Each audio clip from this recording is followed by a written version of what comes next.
Hello，各位好，我是 Revision Lab 收诊所的阿修，欢迎来到我的频道。今天我们要来拆解一个我觉得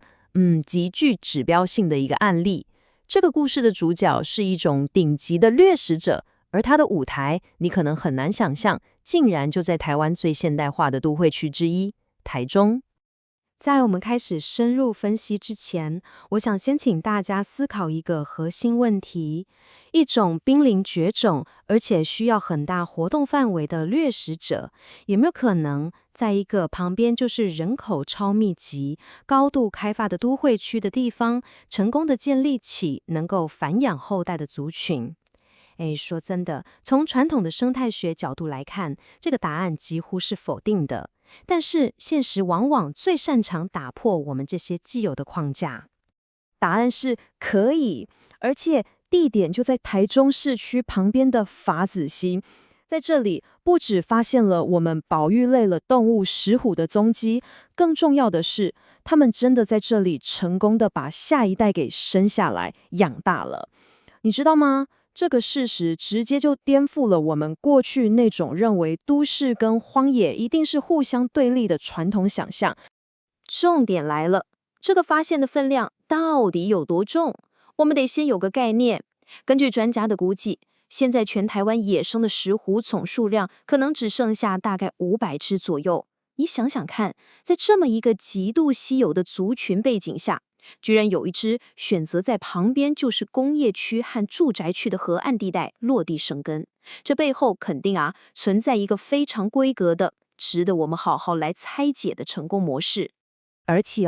这并不是说只有一只石虎不小心路过而已。不是的，研究团队透过红外线的自动相机，很清楚地拍到了一只石虎妈妈后面跟着3只小幼兽一起移动的画面。这个证据就直接确认了一件事：筏子溪已经从一个单纯的石虎会经过的地方，升级成为一个关键的繁殖育幼的家。在保育的战略上，这代表这个区域的生态系统已经稳定到足以支撑一个顶级掠食者去完成它生命周期里面最耗费能量也最关键的那个阶段。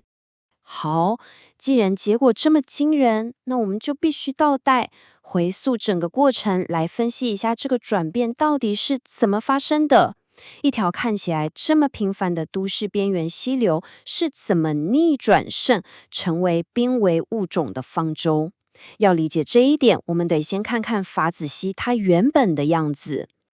在过去很长一段时间里面，筏子溪在整个城市治理中的定位其实非常单一。说白了，它就是一条防洪用的排水沟。这就代表说，所有的管理思维都是围绕着怎么让排水效率最大化，确保下大雨的时候市区不会淹水。在这种纯粹工具性的思维主导之下，河川本身的生态价值可以说是完全被漠视了。甚至因为离市区很近嘛，反而变成了大家乱丢垃圾的地方，整个环境状况真的非常糟糕。转变的动能是从公民社会开始的。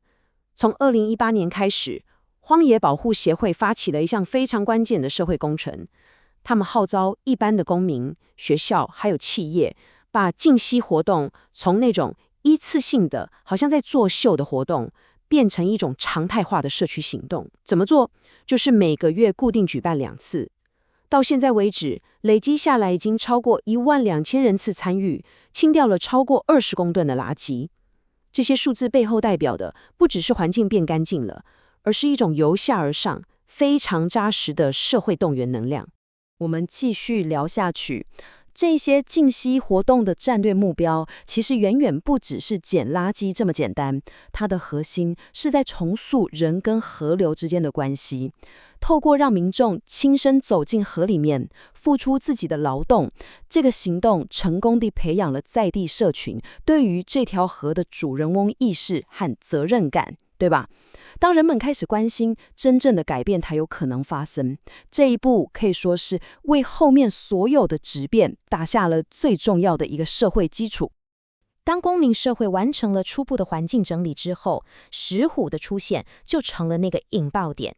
这个意想不到的发现，就像一颗催化剂，它迫使过去权责分开的政府部门，还有充满活力的民间团体，必须要坐下来，一起去探索一种全新的治理模式。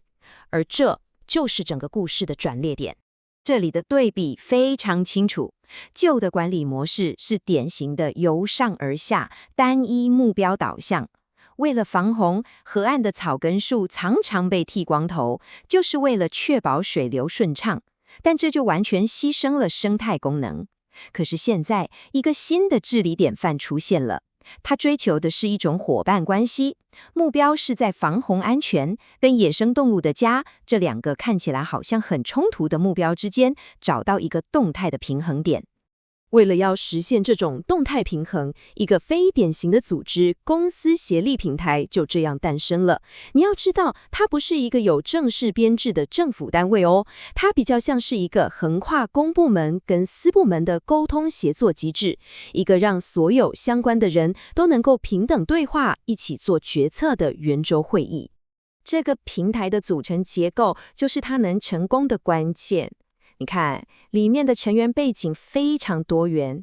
有负责河川工程的水利署第3河川分署，有负责保育的林业保育署，还有长期在第一线打拼的公民团体，像是黄叶保护协会和台湾石虎保育协会。除此之外，还有提供专业知识的学者，负责连结社区的社大，以及代表一般民众声音的公民志工。这简直就是一个跨领域、跨部门的超级团队。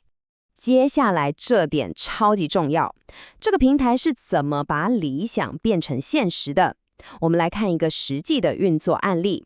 现在，每当主管机关，比如说3河分署，需要进行河道清淤工程的时候，他们不再是自己关起门来做决策，然后直接动工，不是了。他们会先把工程计划放到平台的沟通群组里面，问问大家的意见。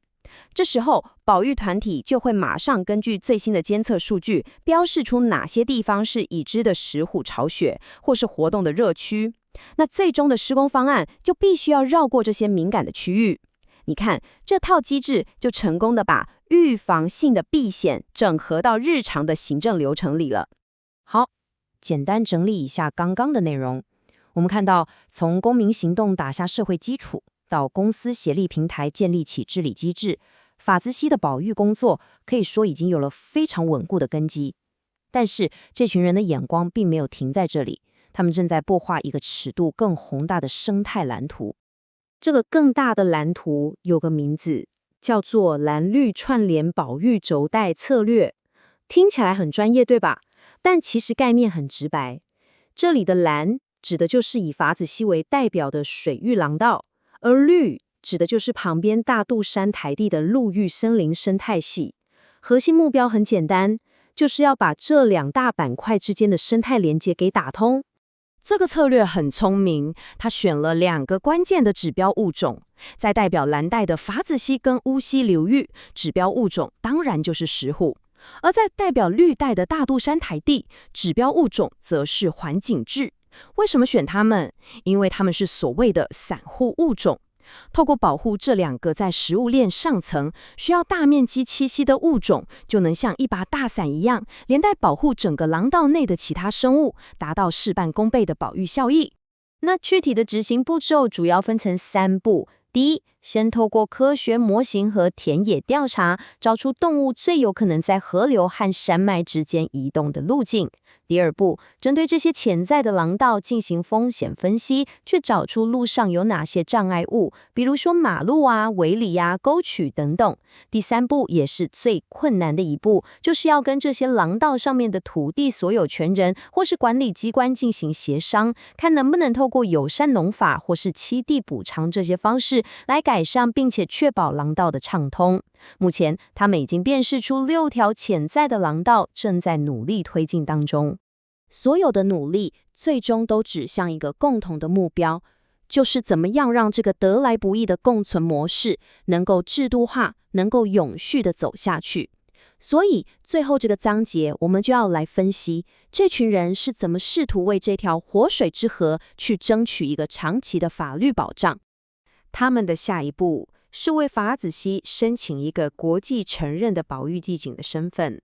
这步棋如果成功了，将会让法子溪的保育成就从一个地方性的典范，一举提升到一个具有国际能见度，可以让全球其他城市来参考的台湾模式。这个国际认证的名称叫做 OECM， 中文翻成其他有效保育区域。这是一个非常重要而且很新的保育观念。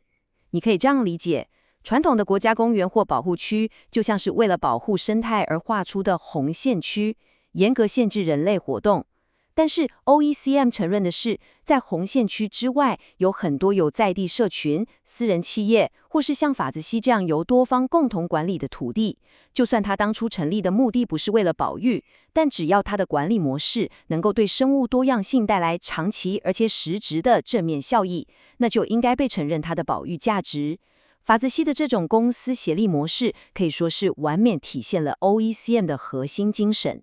目前他们规划要申请 OCCM 的范围是集中在法子溪的中游段，长度大约 4.16 公里，面积是 84.3公顷。这个范围看起来不大，但却是一个经过精心计算的战略起点，因为这片区域不只是目前监测到石虎活动最频繁的核心热区，更重要的是它的土地所有权相对单纯，整个区域都是由第三河川分署来管理。从这里开始，可以大幅降低推动的复杂度，先建立一个成功的示范点，为未来扩大范围来铺路。当然，申请 OECM 并不是说拿到一个奖牌就结束了，它更像是一个对未来的庄严承诺，代表这套管理模式必须要持续下去。未来的管理有几个关键指标：第一，那个公司协力平台必须继续运作，当作决策的核心；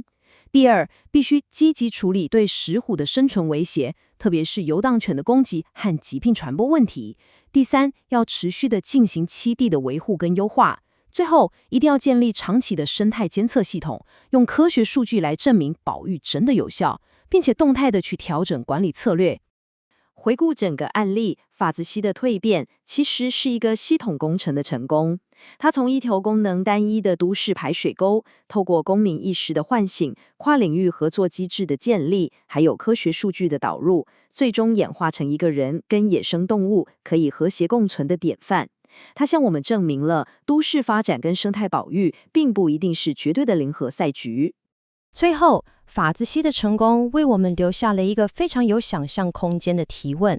如果我们身边的每一条都市河川都能够摆脱那种水泥化的宿命，重新成为一条会呼吸的、有生命的生态廊道，那我们的城市地景、我们的生活将会是多么的不一样。这个问题，我想就是法子溪这个案例带给我们最重要的启示。总结一下今天的重点，法子溪的故事为我们拆解了一个从公民觉醒到公私协力再到制度保障的完整社会创新模型。它证明了在高度人为干扰的都会边缘，透过创新的治理模式，不仅能恢复生态功能，甚至能成为顶级掠食者的繁殖地。这个案例为全球所有面临都市化与生态冲突的城市提供了一个极具启发性的台湾解决方案。今天的内容就到这边，如果你觉得这集有帮助，记得马上点赞、订阅加开启小铃铛。我们正在冲订阅，需要你的支持。我是阿修，我们下次见，拜拜。